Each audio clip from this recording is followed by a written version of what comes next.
Good morning, and welcome to episode 86 of Getting Rich.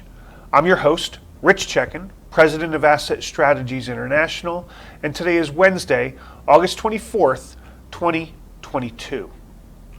The big news this week is that Jerome Powell, chairman of the Federal Reserve, and central bankers from all around the world are gathering in Jackson Hole this week to discuss the plight of the world economy and what they need to do to continue to keep things running as smoothly as they can, given the circumstances.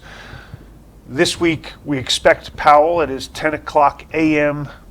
remarks on Friday to continue to talk tough. To show resolve that they are going to continue to ratchet up interest rates until they get inflation under control. The problem is the markets don't believe him.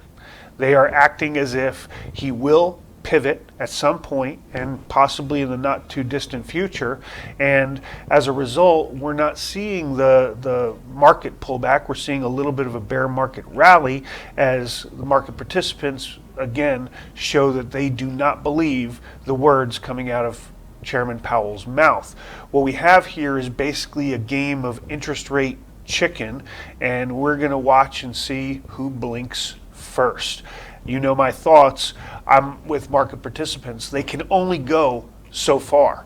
Every interest rate point increase, percentage point increase, raises the servicing on the debt $27 million a day for a $30 trillion debt. There's only so far they can reasonably go. In the meantime, the dollar has been continuing to flex its muscles. It's up near 109 this morning. Why? That's a good question. Fundamentally, it is not a strong currency. Relatively, it is strong against other major currencies, but this strength is unprecedented and it is not warranted by the fundamentals of the US dollar. Let's take a look at the numbers for the past week. Gold is down. 1,744.60 is where it resides today, down from 1,773.30. That's a 1.6% drop from last week. Silver's down 4.5% to $19.10 from $20.01 last week. Platinum is down 5.3% to $886 from $936. Palladium is down 6.8%. So everything is down. It's down to $2,070 an ounce today, where it was $2,222 last week. With gold falling slower than silver, you can expect the gold-silver ratio, number of ounces of silver it takes to buy an ounce of gold, went up to 91.77 from 89.62 last week. And the US dollar, as I said, is right on the cusp of 109. That's 108.95 this morning from 106.58 last week. Again, there's really no reason for this dollar strength. It is giving you an opportunity to buy real assets cheaper than you ought to. Take advantage of it. Pounce on the opportunity while you still can. We're going to be talking about gold, the economy, we'll talk about the markets, we'll talk about the Fed, and everything else that we can get out in about an hour and a half.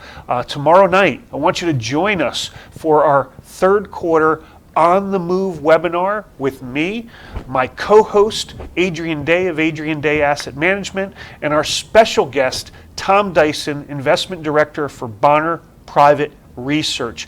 That will kick off at 7 p.m. Eastern Time. It's a truly international event. I'll be here from the hub of the precious metals universe in Rockville, Maryland.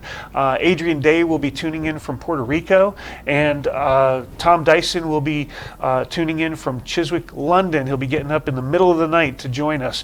Please be with us. We've got a great lineup of speakers. We're going to cover all the important issues. 7 o'clock Eastern Time, Thursday, August 25th. The link is right below this video. Join us, and please like us, subscribe to us on YouTube, send us your comments and questions, subscribe to our social media, take our newsletters, and don't ever forget that getting rich starts with keeping what's yours.